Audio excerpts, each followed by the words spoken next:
By-heart Savart விதி. ஒரு அறிஞர் வந்து பயட், இன்னொரு அறிஞர் வந்து இந்த ஃபெலிக்ஸ் சாவர்ட் அப்படிங்கிறவருடைய சுருக்கமாக வந்து சாவர்ட். அப்போ ரெண்டு பேர்த்துடைய பேரையும் சேர்த்து பயட் சாவர்ட் விதின்னு வச்சுருக்காங்க. இந்த விதி வந்து எல்லா விதமான வடிவ அமைப்புள்ள கடத்திகளுக்கும் இது பொதுவானது. அதாவது வட்ட வடிவ கடத்தியாக இருந்தாலும் சரி, நீண்ட நேரான கடத்தியாக இருந்தாலும் சரி, இந்த விதியை பயன்படுத்த முடியும். ஸோ ஃபஸ்ட் நம்ம பயட் சாவர்ட் விதியை அதனுடைய வரையறை என்ன, டெஃபினிஷன் என்னன்னு பார்க்கலாம். ரொம்ப ஈஸியானது, நீங்கள் மெமரி பண்ண வேண்டியது ஒன்று தான். அது என்னன்னு சொல்கிறேன். அதுக்கு முன்னாடி பாருங்கள், இது ஒரு கடத்தி.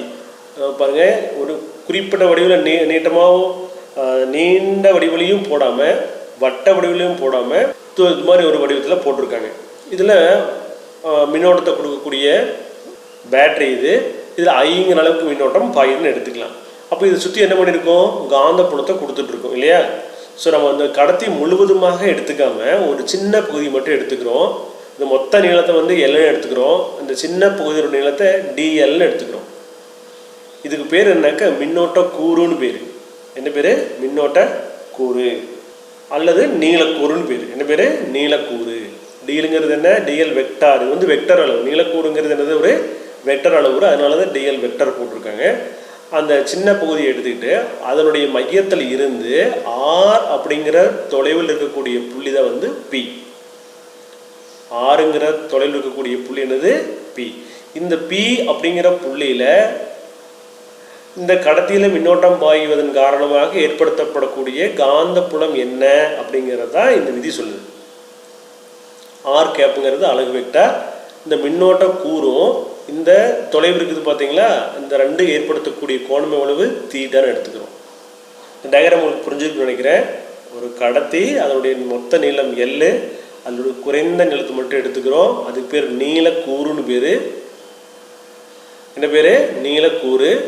நீளக்கூறு. அந்த நீளக்கூறு வந்து அதனுடைய மையம் வந்து இதுதான் மையம். அது ஓனோட வச்சுக்கலாம். அதிலிருந்து பி அப்படிங்கிற தொலைவில் இருக்கக்கூடிய ஒரு ஆர் அப்படிங்கிற தொலைவில் இருக்கக்கூடிய புள்ளி தான் பி. இந்த பிங்கிற புள்ளி ஏற்படக்கூடிய காந்த புலத்துக்கான ஃபார்முலா தான் நம்ம பார்க்கணும். That is dB is proportional to I dl sine theta by r ஸ்கொயருங்கிறது தான் ஃபார்முலா. என்ன அப்படின்னா, ஏற்படுத்தப்படக்கூடிய காந்த புலம் இது டிபி ஆனது, டிபிங்கிறது என்ன, காந்த புலம். ஐங்கிறது என்ன, மின்னோட்டம் தானே. மின்னோட்ட வலிமைக்கு டிபிங்கிறது எதுக்கு, மின்னோட்ட வலிமைக்கு நேர்தகவிலும் நீளக்கூறினுடைய எண் மதிப்பிற்கு நேர்தகவிலும் இந்த டிஎல்லுக்கும் ஆருக்கும் இருக்கக்கூடிய கோணம் எவ்வளவு, தீட்டா தானே. இரண்டுக்கும் இடையே இருக்கக்கூடிய கோணத்தினுடைய சைன் மதிப்பிற்கு நேர்தகவிலும் அமையும். மேலும் அது மட்டும் இல்லாமல் இந்த பி அப்படிங்கிற இந்த புள்ளிக்கும் மின்னோட்ட கூறு அல்லது நீளக்கூறுக்கும் இடையே உள்ள தொலைவினுடைய இரு மடிக்கு எதிர்தகவிலும் அமையும். எதிர்தகவல் என்ன போடணும், நம்ம 1/n தான் போடுவோம். இப்போ பாருங்க, மின்னோட்ட கூறானது உங்களுக்கு ஞாபகத்துக்கு வர வேண்டியது இது ஒரே ஒரு ஃபார்முலா தான். அப்படியே எழுத வேண்டியது வச்சுட்டு, காந்த புலமானது மின்னோட்ட வலிமைக்கு நேர்தகவிலும் மின்னோட்ட கூறினுடைய மின்னோட்ட வலிமைக்கு நேர்தகவிலும் மின்னோட்ட கூறினுடைய மின்னோட்ட வலிமைக்கு நேர்தகவிலும் நீளக்கூறுக்கு நேர்தகவிலும் நீளக்கூறுக்கும் தொலைவுக்கும் இடையே உள்ள கோணத்தினுடைய சைன் மதிப்பிற்கு நேர்தகவிலும் புள்ளிக்கும் நீளக்கூறுக்கும் இடைப்பட்ட தொலைவினுடைய இருமடிக்கு எதிர்தகவிலும் அமையும். அப்படிங்கிறத பயட் சாவர்ட் விதி. இந்த ப்ரொபோஷனாலிட்டி ஈக்குவல் பண்ணும்போது ஒரு மாறிலி அப்ளை பண்ணுறோம், அதுதான் கே. அந்த கேவோட மதிப்பு தான் கொடுத்துருக்காங்க. பாருங்கள் எவ்வளோ கொடுத்துருக்குறாங்க, K equal to μ0/4π.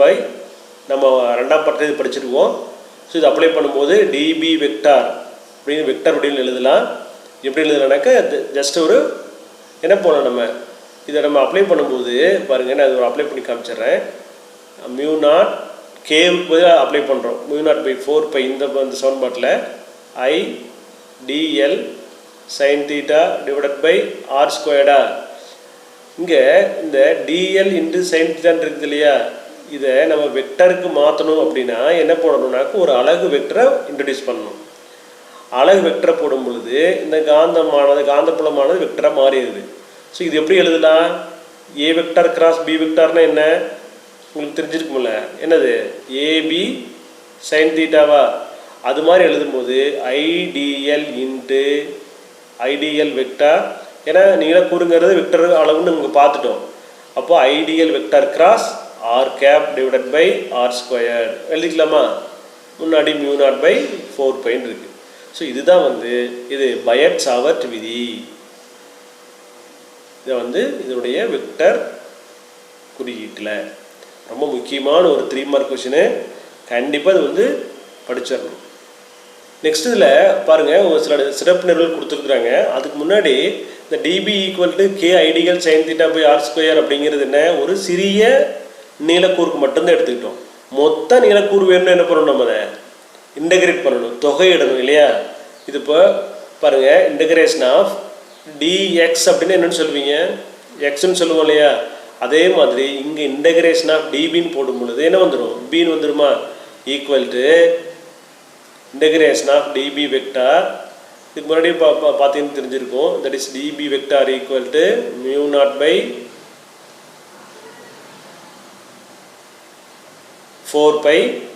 I dl vector cross r cap divided by r ஸ்கொயர்னு படித்தோம் இதுக்கு முன்னாடி இல்லையா?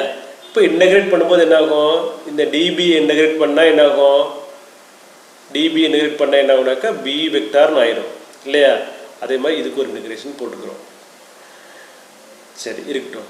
இதுதான் அதனுடைய இன்டகிரேஷன் ஃபார்மு. இப்போ இந்த சவுண்ட்பாட்டில் மேலே இருக்கிறதுல பாருங்கள், இந்த சவுண்ட்பாட்டில் தீட்டாவுடைய மதிப்புகளில் 2 மதிப்புகளை பிரதியிடுறோம். ஒன்று 0, இன்னொன்று தீட்டாவுக்கு பதிலாக 90 டிகிரி. ஒன்று 0, இன்னொன்று 90 டிகிரி. சைன் 0 ஈக்குவல் டு எத்தனை டிகிரி, 0. அப்போ சைன் 0 மதிப்பு 0, அது டோட்டலாக 0 ஆயிடுது. அப்போ டிபி ஈக்குவல் டு சுழி. ரெண்டாவது பாருங்கள், சைன் 90 டிகிரி, சைன் 90 மதிப்பு எவ்வளவு, 1. அப்போ 1ன்னு போட்டால் நமக்கு எது மட்டும்தான் வரும், μ0/4π IDL பை ஆர் ஸ்கொயர் மட்டும்தான் வரும். வெக்டரில் எழுதும் பொழுது என் கேப்னு எழுதுவோம். என் கேப்புங்கிறதுங்க ஓரலகு வெக்டர். இப்போ இந்த புள்ளி எப்படி பாருங்க, இங்கே பார்த்தீங்கன்னா தெரியும். இந்த தீட்டா இருக்குது பார்த்தீங்களா, இந்த தீட்டா இப்படி இருந்ததுன்னா எத்தனை டிகிரி, 90 டிகிரி. பாருங்கள், இந்த இடத்துக்கு 90 டிகிரின்னு வரும். Theta equal to 90 degree. இதே புள்ளி இந்த இடத்துக்கே வந்துடுச்சு அப்படின்னா தீட்டா ஈக்குவல் என்ன இருக்கும், இங்கே எதுவுமே இருக்காது, 0 டிகிரி. அவ்வளோதான். அதைத்தான் அங்கே பிரதிட்டு காமிச்சிருக்காங்க. நெக்ஸ்ட்டு நம்ம இது வரைக்கும் நம்ம மின்புலம் அப்படின்னு என்னென்னு பார்த்துருக்குறோம். மின்புலத்துக்கான குறியீடு என்ன, இ அப்படிங்கிறது தான் மின்புலத்துக்கான குறியீடு, இ வெக்டார். காந்த புலத்துக்கான குறியீடு பி வெக்டார் இல்லையா? அப்போது மின்புலத்துக்கு ஃபார்முலா என்னன்னு பார்த்தீங்கன்னா, E is proportional to q. E is proportional to கியூன்னு போடுவோம். இதுக்கு பார்க்கும்போது B is proportional to I dl. இதுக்கு முன்னாடி பார்த்தது தான்.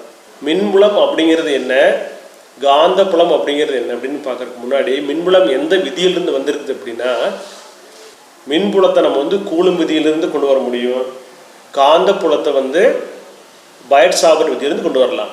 சரி, ரெண்டுக்குமான வேறுபாடு உங்களுக்கு 2 மார்க் கேள்வியில் கேட்கறதுக்கு நிறைய வாய்ப்பு இருக்கக்கூடிய கொஷினு பாருங்கள். ஃபஸ்ட்டு ஸ்கேலார் மூலத்தினால் உருவாக்கப்படுகிறது எது, மின்மூலம். கியூங்கிறது ஒரு மின்னூட்டம், மின்னூட்டங்கிறது ஒரு ஸ்கேலார் அளவு. இதனால் உண்டாக்கப்படக்கூடியது தான் மின்மூலம். ஆகினால இது என்னது, ஒரு ஸ்கேலார் மூலம்.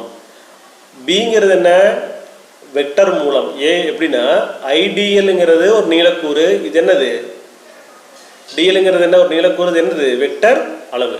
அப்போ வெக்டர் மூலத்தினால் உருவாக்கப்படுகிறது. அடுத்தது மூலத்தையும் மின்புலத்தையும் கணக்கிடக்கூடிய புள்ளியை இணைக்கக்கூடிய நிலை வெக்டரின் வழியே மின்புலத்தின் திசை அமையும். இங்கே பார்த்தீங்கன்னா நிலை வெக்டர்னா ஆர் வெக்டர், மின்னோட்ட கூறுங்கிறது ஐ டிஎல் வெக்டர்.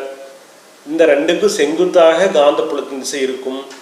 மின்புலம்ங்கிறது கோணத்தை சார்ந்ததல்ல, இது மின்னோட்ட கூறுக்கும் நிலை வெக்டர் தட் இஸ் ஆருக்கும் ஐடிஎல் அப்படிங்கிற மின்னோட்ட கூறுக்கும் இருக்கக்கூடிய கோணத்தை சார்ந்தது. இன்னொரு பயனுக்கும் நீங்கள் ஆட் பண்ணிக்கோங்க புக்லேயே. இ இஸ் ப்ரொபோஷனல் டு கியூ, இங்கே பி இஸ் ப்ரொபோஷனல் டு ஐடிஎல். இது 4வது பாயிண்ட்டை நீங்கள் வச்சுக்கலாம். ஓகேவா? இது ரொம்ப முக்கியமான ஒரு 2 மார்க் கொஷினு.